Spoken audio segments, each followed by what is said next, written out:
Hi hello friends, welcome to வனம் channel. இன்றைக்கி இந்த வீடியோவில் என்ன பார்க்கலான்னா, பழைய தோசைக்கல் இருந்தால் தூக்கி போடாதீங்க. அதை ரொம்பவே ஈஸியாக புதுசு போல் மாற்றலாம்.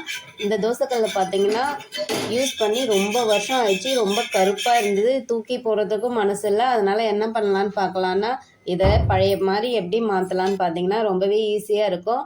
இந்த தோசைக்கல்லை அடுப்பில் வச்சுட்டு சிம்மில் வச்சுட்டு செய்யுங்க. நல்லா கேர்ஃபுல்லாக பார்த்து செய்யுங்க. சிம்மில் வச்சுட்டு தோசை குச்சி எடுத்து இந்த ஓரமாக இருக்கிறதெல்லாம் நல்லா க்ளீன் பண்ணி எடுத்துருங்க. அதுக்கப்புறம் என்ன பண்ணலான்னா, இது சிம்மிலே இருக்கட்டும், ஆஃப் பண்ணாதீங்க, ஹை ஃப்ளேமில் வைக்காதீங்க. நல்லா கல்லுப்பு போட்டு இந்த தோசை திருப்பி வச்சு இது எல்லா இடத்துக்கும் படுற மாதிரி அந்த கல்லுப்பை அதுக்கப்புறம் என்ன பண்ணலான்னா, லெமன் ஒரு அரை லெமன் மட்டும் நல்லா புழிஞ்சு அந்த கல்லுப்பு மேலே இந்த சாறு மட்டும் விட்டுக்கலாம். இந்த சாறில் விட்டுட்டு அதுக்கப்புறம் தோசை திருப்பி எடுத்து அது எல்லா இடத்துலையும் படுற மாதிரி தோசைக்கல் மேலே எல்லாமே அந்த கல்லுப்பும் லெமன் சால்ட்டும் படுற மாதிரி செஞ்சுக்கலாம். அந்த லெமன் கூடவே ஸ்போக் வச்சு நல்லா குத்தி அது கூட நல்லா தேய்ச்சி விட்டுக்கலாம். தேய்ச்சி விட்டுட்டு அதுக்கப்புறம் என்ன பண்ணலான்னா, சமையலுக்கு யூஸ் பண்ணுற சமையல் சோடா அது மேலே போட்டுக்கலாம். இது ரொம்ப வருஷம் ஆயிடுச்சு இல்லைங்களா, அதனால் கொஞ்சம் க்ளீன் பண்ணுறதுக்கு ஓரளவு பரவாயில்ல, புதுசு போல் நல்லா மாற்றியாச்சு. அதுக்கப்புறம் என்ன பண்ணலான்னா, கொஞ்சமாக வினிகர் சேர்த்துக்கலாம். இது எல்லாமே அடுப்பில் சிம்மில் வச்சுக்கிட்டே செய்யுங்க தோசைக்கல்ல. இதை சுற்றி என்ன பண்ணலான்னா வினிகர் சேர்த்துக்கலாம். நல்லா வினிகர் சேர்த்துட்டு அந்த ஆஃப் லெமன் வச்சு மறுபடியும் எல்லா இடத்துக்கும் படுற மாதிரி நல்லா தேய்ச்சி விட்டுக்கலாம். தேய்ச்சி விட்டுட்டு மறுபடியும் அந்த தோசை திருப்பி எடுத்து நல்லா எல்லா இடத்துலையும் படுற மாதிரி தேய்ச்சி விட்டு அதுக்கப்புறம் தண்ணி எடுத்து அதில் ஊற்றிட்டு, இது வேணால் நீங்கள் ஒரு 10 நிமிஷம் 20 நிமிஷம் ஊற வச்சு கூட செய்யலாம். ஆனால் நான் அப்படியே தான் க்ளீன் பண்ணுறேன், ஊரெல்லாம் வைக்கலை. அப்புறம் நம்ம இரும்பு நார் போட்டு நல்லா அதை தேய்ச்சி விட்டுக்கலாம். இந்த ஓரெல்லாம் நல்லா லைட்டாக சூடு இருக்கும் போதே நல்லா போட்டு தேய்ச்சிடுங்க.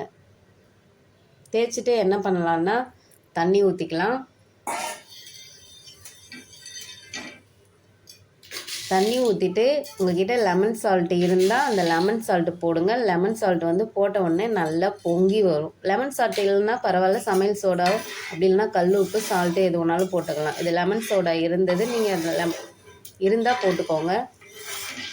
லெமன் சோடா போட்டோடனே அது எல்லாமே நல்லா எல்லா இடத்துக்கும் படுற மாதிரி தேய்ச்சி விட்டுக்கோங்க.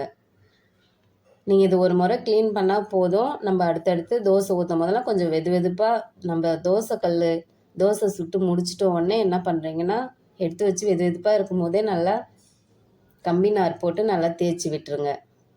இப்போ இதெல்லாம் போட்டுட்டு சிம்மிலே வச்சுட்டு இங்கே பாருங்கள், இந்த நார் போட்டு நல்லா தேய்க்கிறேன். நல்லா போட்டு தேய்ச்சிட்டு இப்போ என்ன பண்ணலான்னா, அடுப்பு ஆஃப் பண்ணிவிட்டு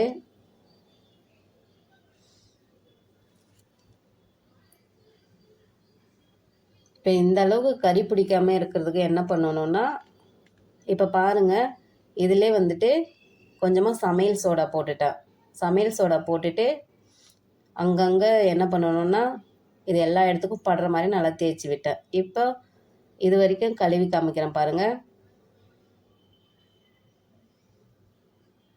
இது நல்லா தண்ணி அந்த தோசை நல்லா லைட்டாக சூடாக இருக்கும் போதே நல்லா கழுவிட்டு அதுக்கப்புறம் என்ன பண்ணுறீங்கன்னா, கொஞ்சமாக அந்த தோசை திருப்பி எடுத்து இருக்கிற ஓரம் பாறை எல்லாம் நல்லா அப்படியே இது மாதிரி செஞ்சுக்கோங்க. நம்ம பாத்திரம் கழுவுற லிக்விட் விட்டு நல்லா தேய்ச்சி கொஞ்சம் எடுத்தாச்சு. இருந்தாலும் ஓரம் பாரம் எல்லாமே இன்னும் கருப்பாகவே இருக்குது. அதுக்கு இன்னும் என்ன பண்ணலான்னா, மறுபடியும் தோசைக்கல்லை வச்சுட்டு அடுப்பு ஆன் பண்ணிட்டு நல்லா சிம்மில் வச்சுட்டு மறுபடியும் அந்த கம்பி நார் போட்டு நல்லா தேய்ச்சி விட்டுடலாம். இது நல்லா நீங்கள் ரொம்ப பொறுமையாக செய்யணும். ஏன்னா சூடு இருக்கும். இது நம்ம ஒரு பக்கம் நல்லா பிடிச்சிக்கிட்டு செய்யுங்க. அதுக்கப்புறம் என்ன பண்ணலான்னா கொஞ்சமாக எண்ணெய் விட்டுக்கலாம். எண்ணெய் விட்டுட்டு அந்த கம்பி நார் வச்சு நல்லா தேய்க்கலாம். அது கூட கொஞ்சமாக சால்ட்டு சேர்த்துட்டு நல்லா தேய்ச்சி விட்டுடலாம். அதுக்கப்புறம் என்ன பண்ணுறீங்கன்னா சமையல் சோடா எடுத்து மறுபடி போட்டுட்டு அது கூடவே வினிகர் சேர்த்துக்கலாம். இந்த வினிகர் சமையல் சோடாலாம் போட்டுட்டு நல்லா வந்து மிதமான சூடு இருக்கும் போதே நார் வச்சு நல்லா தேய்ச்சிக்கலாம். நல்லா தேய்ச்சிட்டு தண்ணி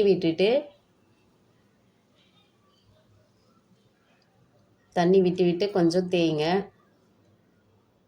அதுக்கப்புறம் நம்ம பேஸ்ட்டு எந்த பேஸ்ட்டாக இருந்தாலும் பரவாயில்ல, பல் விளக்குற பேஸ்ட் வந்து போட்டுட்டு நல்லா தேய்ச்சி பாருங்கள். இந்த பேஸ்ட்டு வந்து போட்டு தேய்க்கிறதால இன்னும் கொஞ்சம் பளிச்சுன்னு இருக்கும். இங்கே பாருங்கள், இந்த பேஸ்ட்டு போட்டதால் ஓரம்பாரம் இருக்கிற எல்லாம் வந்து கருப்புலாம் கொஞ்சம் நல்லாவே வருது. நல்லா போட்டு இதிலே தேய்க்கிறேன். கொஞ்சம் சூடு இருக்கும் போதே தேய்ச்சோம்னா கொஞ்சம் க்ளீன் பண்ணுறதுக்கு ஈஸியாக இருக்கும். பாருங்கள், இன்னும் கூட கொஞ்சம் கருப்பாக இருக்குது. அதுக்கு என்ன பண்ணலான்னா சமையல் சோடா வினிகர் போடலாம்.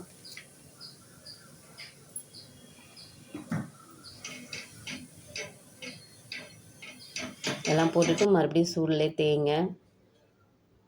கொஞ்சம் பார்த்து தேய்ங்க. சூடாக தான் இருக்கும். ஒரு முறை இந்த மாதிரி நீங்கள் க்ளீன் பண்ணி வச்சிட்டிங்கன்னா நம்ம அடிக்கடி சூடாக இருக்கும் போதே தோசைக்கல்ல எப்போவுமே க்ளீன் பண்ணி வச்சுடுங்க. கொஞ்சம் தண்ணி விட்டு நல்லா அங்கே பாருங்கள் தேய்ச்சிட்டு அடுத்தது பாத்திரம் கழுவுற லிக்விடு வந்து அதில் ஊற்றிக்கிட்டேன். இந்த லிக்விடு ஊற்றும் போது நீங்கள் வந்து அடுப்பை வந்துட்டு ஆஃப் பண்ணிவிடுங்க. ஆஃப் பண்ணிவிட்டு அதுக்கப்புறம் போட்டு நல்லா அந்த ஆஃப் பண்ண சூட்லேயே வந்துட்டு நல்லா போட்டு தேய்ங்க. இது வந்து நான் வந்து உங்களுக்கு காமிக்கிறேன். அப்படி இல்லைன்னா நான் இங்கே பாருங்கள் நல்லா தேய்ச்சிட்டு எடுத்துகிட்டு போய் கழுவி பார்க்குறேன். இப்போ கழுவிட்ட பிறகு லைட்டாக அங்கங்கே இருக்குது. அதுக்கு என்ன பண்ணலான்னா, அதுவும் இல்லாமல் தோசை வந்து இந்த மாதிரி பண்ணதுக்கு நல்லா வரணும் இல்லைங்களா, அதனால் என்ன பண்ணலான்னா சால்ட்டு போட்டு நல்லா அடுப்பை ஆன் பண்ணிவிட்டு மிதமான சூடில் போட்டு தேய்ங்க. அதுக்கப்புறம் எண்ணெய் விட்டு நல்லா போட்டு தேய்ச்சிக்கலாம். இது வந்து தோசை வந்து நல்லா வர்றதுக்காக இந்த மாதிரி லாஸ்ட்டாக வந்து நம்ம ஃபினிஷ் பண்ணிக்கலாம். இப்போ பாருங்கள், இந்த சால்ட்டும் இந்த எண்ணெயும் போட்டு தேய்ச்சிட்டு அதுக்கப்புறம் வந்து கழுவி வச்சுடுங்க. அப்படியும் உங்களுக்கு இன்னும் வேணும்னா வெங்காயம்லாம் கட் பண்ணி போட்டு நல்லா தேய்க்கலாம். தேய்ச்சிட்டு பிறகு பாருங்கள், இங்கே பாருங்கள், இதுக்கப்புறம் தோசை சுட்டு பாருங்கள், தோசையும் நல்லா வரும். இங்கே பாருங்கள், கல் எப்படி இருந்த கல் எப்படி பளிச்சுன்னு ஆயிடுச்சு. இந்த வீடியோ உங்களுக்கு பிடிச்சிருந்தா என்னோடய சேனலை வானவில் சேனலை லைக் பண்ணுங்கள், ஷேர் பண்ணுங்கள், மறக்காமல் சப்ஸ்கிரைப் பண்ணுங்கள். உங்கள் தெரிஞ்சவங்களுக்கு இருந்தாலும் இந்த வீடியோவை ஷேர் பண்ணி விடுங்க. அடுத்த வீடியோவில் பார்க்கலாம்.